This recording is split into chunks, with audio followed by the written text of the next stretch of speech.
So,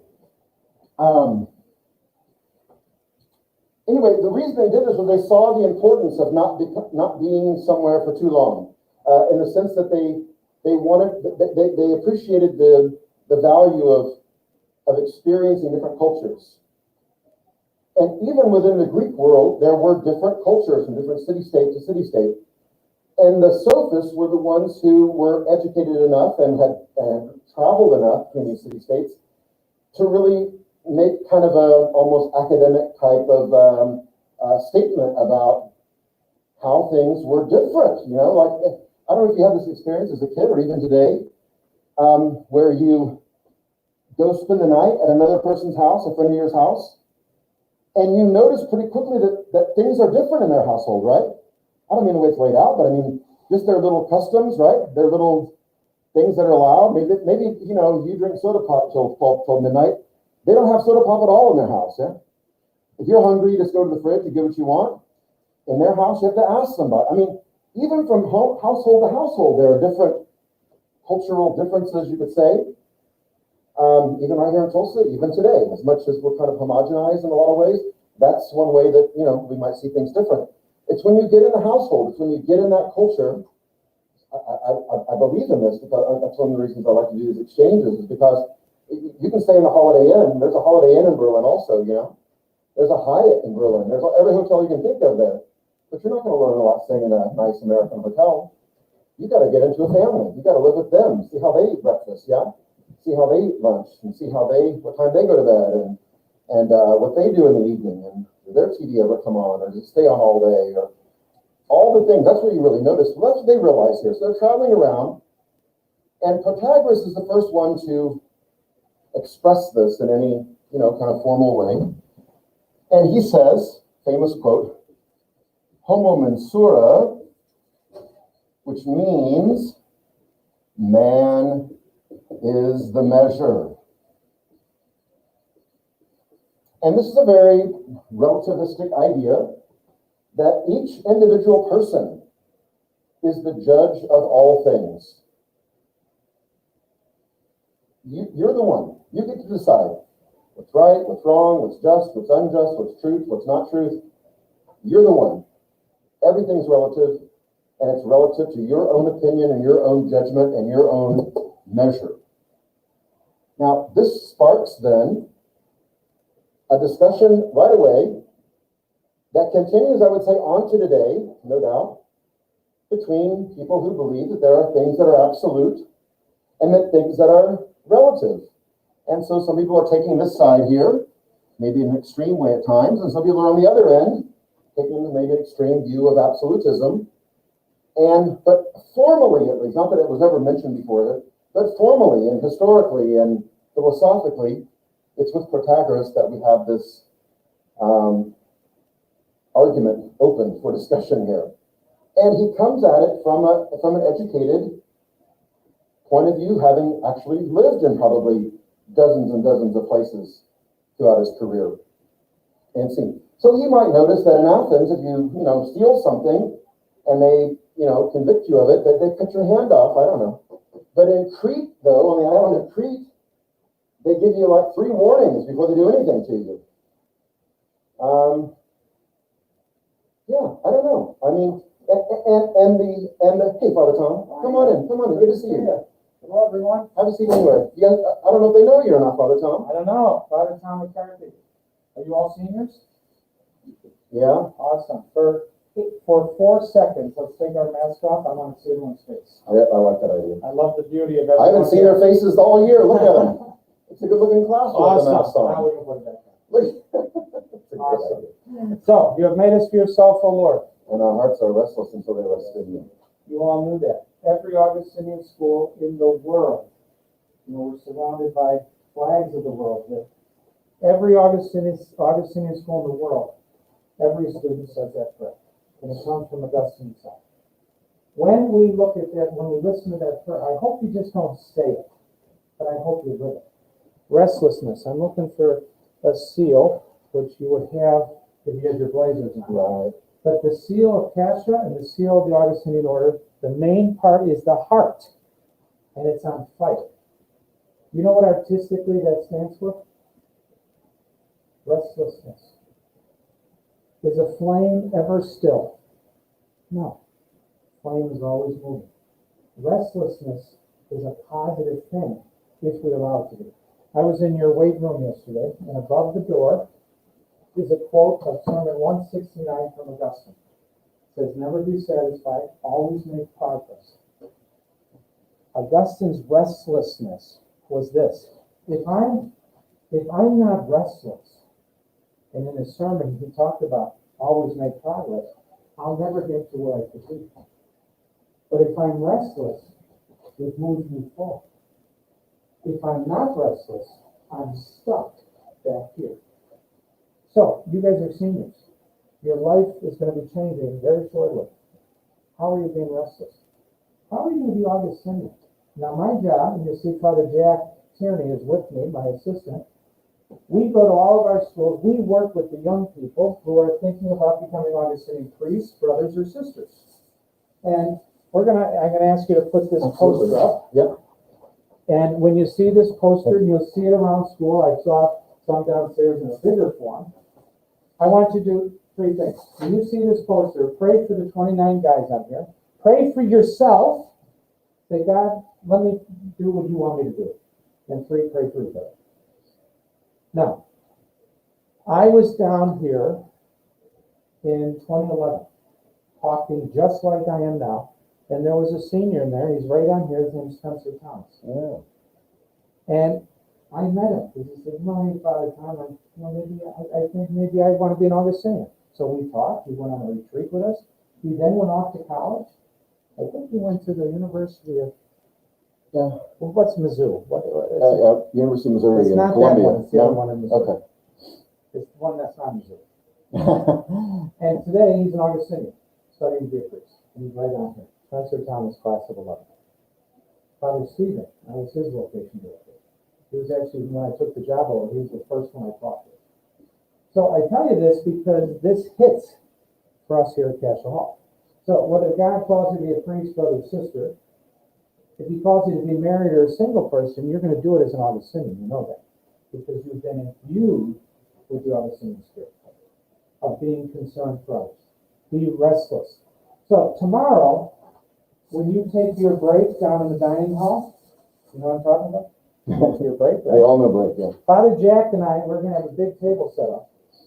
And we're going to ask you to stop. I'm going to ask you all to stop by. And I want to give you at least one of these. What's your name? Brendan. Brendan. Help us be the eyes. What does it say? Restless? Restless? Question mark.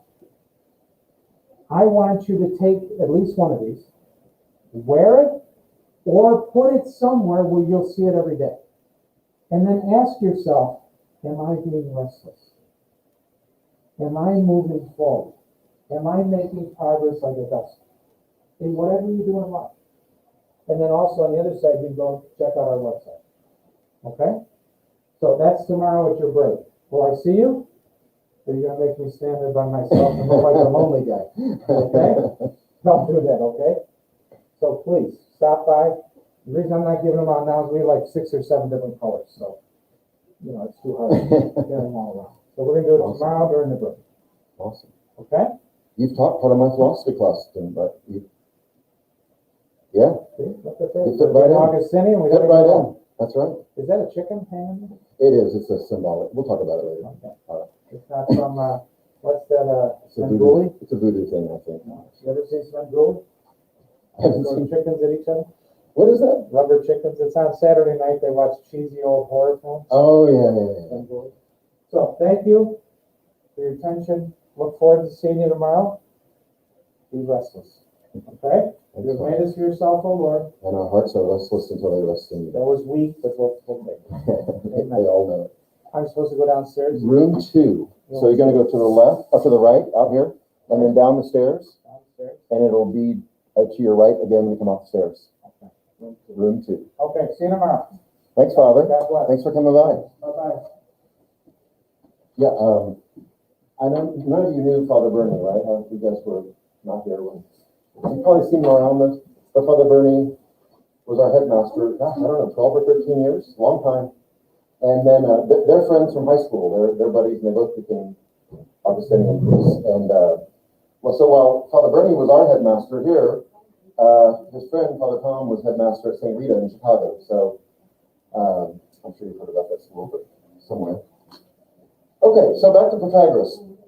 So this begins this kind of formal discussion about are things apps, and we're going to see pretty soon here that it's Socrates who, of all things, is arguing with the sophists in particular that things are absolute, that there are absolutes in the world, and of course the sophists are.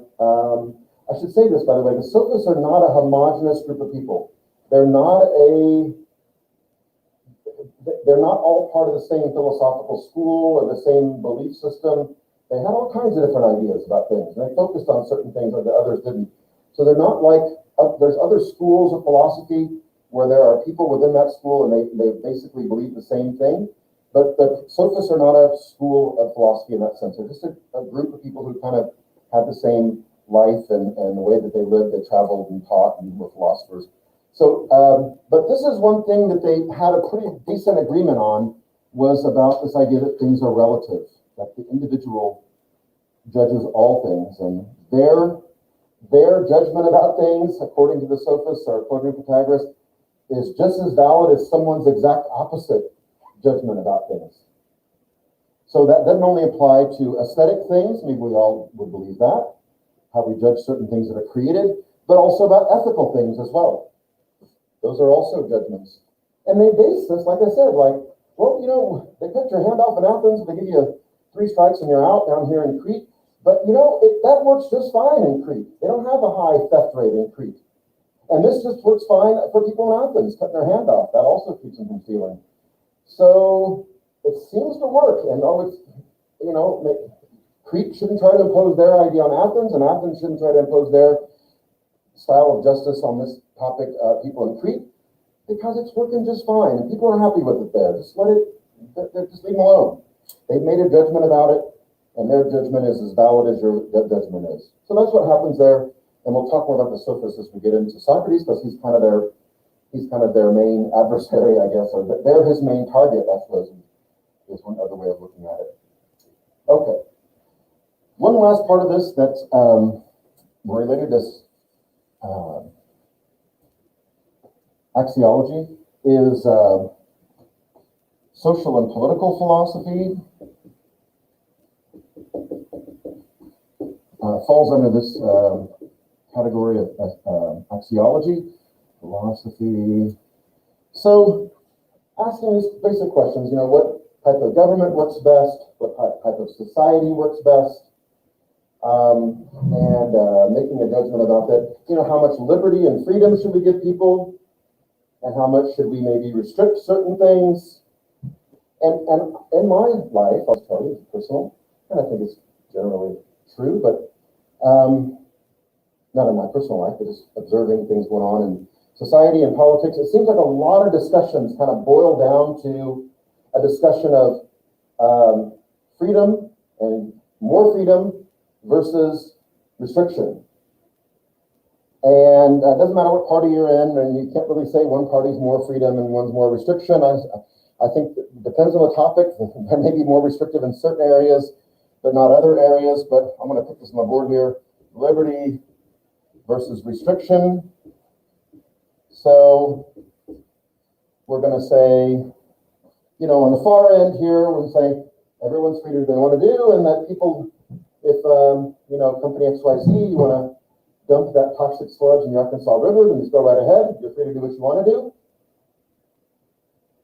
Some places might say that. And most people probably would say, you need to restrict them on that, People fish in that river. People, it's just going to go downstream. It goes in the Mississippi River. People definitely, that's an important river. And then eventually to the ocean. Maybe we need to put some restrictions on that. This is an example. I keep drawing these lines here, but let's say that I'm going to switch it up here. Let's say that this is the more restricted end of this continuum, and this is the more freedom end of this thing here. What like some governmental systems, like what would be like moving more this way towards a restricted type system? Anybody think of any? Dictatorship, okay, yeah. You don't meet that many benevolent dictators, so just do whatever you want to do. You guys are okay. You guys can make your own decisions. Dictators just don't think that way, do they? What else? Any type of system, government system? More restrictive? Anyway. Yeah? Communism. Communism, okay. I'm just going to kind of write these so I can find room. I'm not kind of putting them, I'm putting down here by restrictive, but, all right, anything else? Communism? There must be more restrictive types of government, right? That's it, right? What else? Tyranny? Say again? Tyranny? I couldn't hear what you said. Oh, tyranny? Tyranny, okay, yeah. Okay. How do you spell tyranny? The double N? If anybody would, if you're a creative, inventive person and you want to make a lot of money, let me tell you what you do. You make a whiteboard that when I write on it and I misspell something, like a red line appears underneath it. Just think about that, okay? That I can actually read my handwriting, first of all, and then can correct my spelling. Yeah, I don't know. It's been in there for a while. I should probably get used to it. Embrace it. Okay, what else? Restrictive end, anything else? Monarchy. Okay, monarchy could be. I'm just to give it. I'm gonna say maybe a monarchy could be way over here. You know, a monarchy could really resemble a dictatorship, probably. I'm not putting. Again, I'm kind of putting it over here because I think of it being a little bit further, at least in kind of our modern sense of a monarchy. Oh, in a modern sense, it's probably, you know, more close to the middle because most monarchies are pretty, dare I say, neutered today, right? They've got parliaments to deal with and a constitution to deal with, you know, pesky constitution that's in the way of everything, right? Getting stuff done. I'm just joking. But a monarchy, okay. In the old, you know, medieval times, monarchy could, like I said, could have been a tyrannical dictatorship. No one said socialism. That's a real buzzword today. Socialism? Is that more restrictive or what? Where does that fit in? I'd say middle. Middle, and it really depends on, socialism is a really broad term, right? I don't know. Like the Soviet Union was the Union of Soviet Socialist Republics. And I put that really more at the restrictive end of things. But by our standards, again, here we are with this relative idea. This is a perfect example. By our standards, our best allies are socialists. By our economic standards, our best allies in the world are socialists. Japan, Germany, France, all of Europe, right? All of Western Europe, Eastern Europe too. They all, judging them by the way that our economy works and we operate it here, they live under, yeah, can you hear somebody just going around? Oh, then we're just going to a European type thinking, you know, that's socialism. And yeah, well, that's not, it's social, maybe by our, but it's not the kind of socialism that the Soviet Union lived under. But that's a huge term. People throw it around really loosely, like it's a very, kind of pigeonhole. Like people called, back in the, when was it, 50s or 60s, called 60s, I guess they called, no, further back, Social Security back in the 40s. They called Social Security socialism, yeah? And they called Medicare, Medicaid socialism. Well, yeah, maybe it's got some elements of it, but it's also been a pretty good thing, you know, for people. Okay, no, that's, I don't want to. All right, on the freedom end, would it be like absolute everything, do what you want, freedom? What would that be? Democracy. Well, I think democracy still has restriction, right? But I want the extreme now. What would that be? Anybody? Anarchy. Right. Everyone make your own rules. Oh, you got a bigger gun than me? Well, what's your rules then? I want to know. Because that's the way it works, right? Anarchy You know why anarchy's never quite taken hold? It's because anarchists don't like to be told what to do. And in order to really get hold of a government or get hold of a country, you've got to be organized. So like an anarchist can't tell another anarchist, hey, we're meeting tonight at 8 o'clock at the restaurant. And that anarchist says, don't tell me where we're meeting and what time. I do what I want to do. Jeez, this is our whole movement here. What are you talking about? Okay, I'll be there at 8:30 next door. That's why it hasn't worked. Anarchy just kind of seems to like the organic and kind of takes over general sense of things without any kind of government. Okay, well, anarchy, all right. Well, that didn't last very long usually, but it never takes hold at all. What else? Okay, so you said democracy. Yeah? Democracy. I was talking to one of my German classes. See that flag in the back? That's the last one that's still hanging up there on your back by the television back there. It's has the crown on it. That's the flag of the micronation, very wealthy micronation of Liechtenstein. You heard of Liechtenstein before? Yeah, it's one of those nations like Vatican City or San Marino or Monaco, right? These are all principalities. They have a royal family.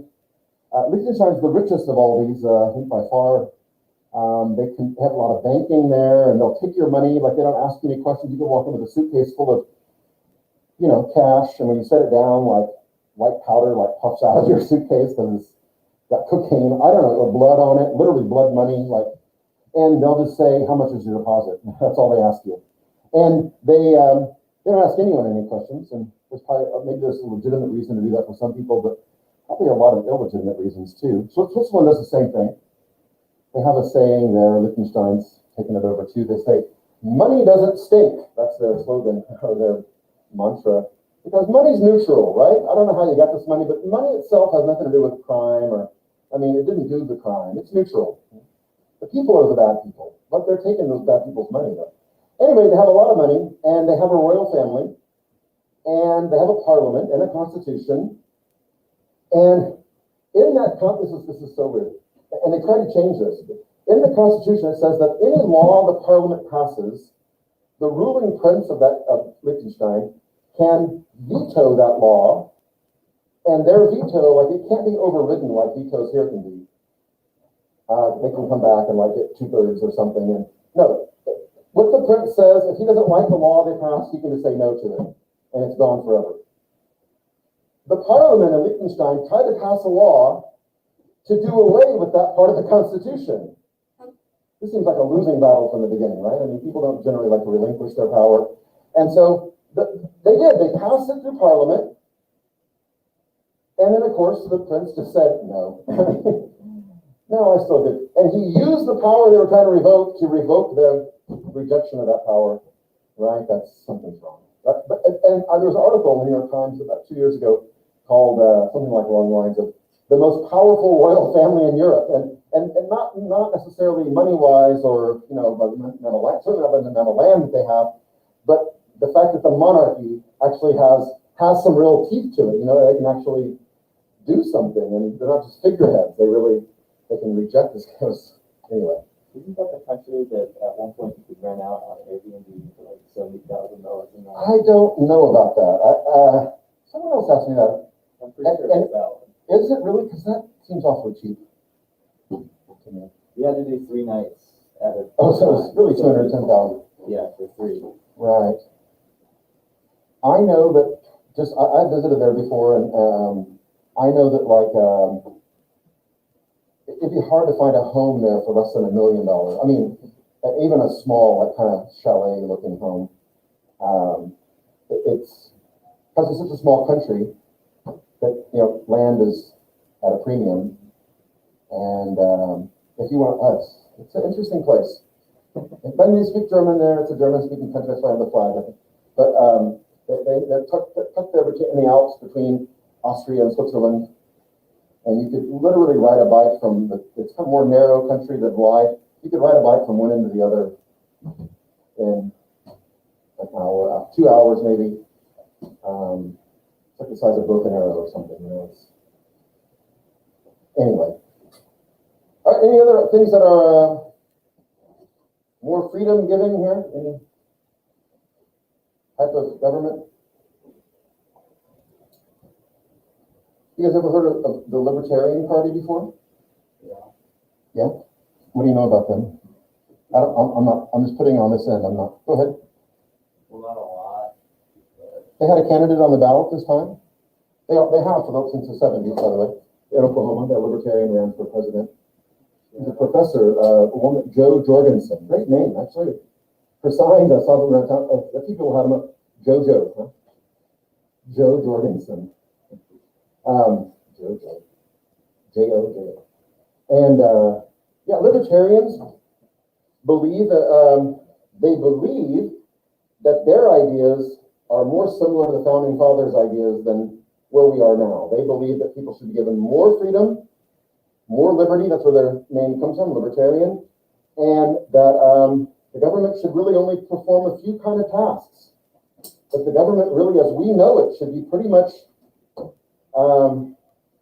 radically changed and actually radically reduced to a few efforts like protecting the Atlantic Pacific coast and the Canadian and Mexican border, and yeah, not a whole lot more than that. And individuals should make decisions, yeah, even on the city and state level. So some more radical libertarians think everything should be privatized, all schools, even police and fire service should be, privatized. Can you imagine? Why do I think this neighborhood across Yorktown would have like tanks, guys in full flat gear walking around, right? Nothing ever's gonna happen here.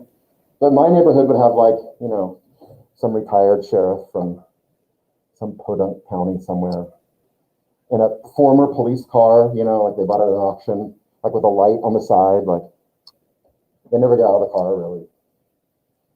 You think they weigh 400 pounds, but you're not quite sure. You haven't seen them standing up before. Harder like 1811. Yeah.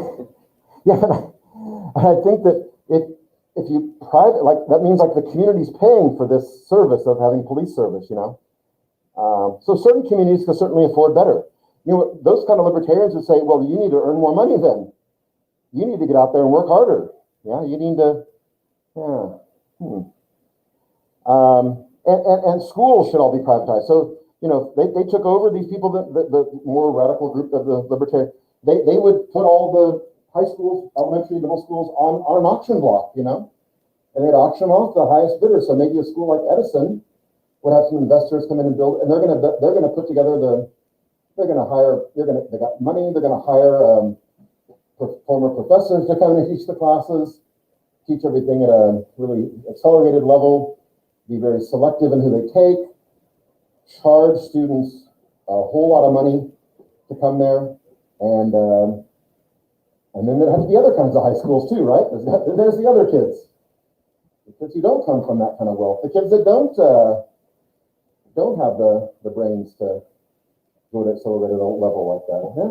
So I don't know. There's some things about libertarianism. There's elements of libertarianism that are attractive, and maybe you might hear somebody more often not say they're libertarian as a party, but that they have certain libertarian ideas about things. And when people say that, they mean, I'd like to see, less restriction on that. Let's say, people have libertarian ideas about guns, or libertarian ideas about drugs. By the way, the libertarians want to legalize all drugs, by the way. And because it's your liberty, your choice, do what you want to. And they also want to eliminate the income tax, and I don't know how we fund a big military like that, but I think through some corporate taxes maybe. But income tax, you're good. You get to keep your money, because you got to pay for all this other stuff now. You got to pay your kids' tuition and for your fire. Can you imagine? My house is on fire. Can you come to are you on our list of people who pay their monthly dues? Oh, you're not on the list, sorry. Have to watch your house burn to the ground. Good. Yeah, okay. Got a whole spectrum here of different ideas. Someone said theocracy. You know what theocracy is? That tends to be restrictive, right? I mean, I guess maybe there could be some good ones, but go ahead. What are you gonna say? corporatocracy. Corporatocracy, but a theocracy is where the religious leaders run the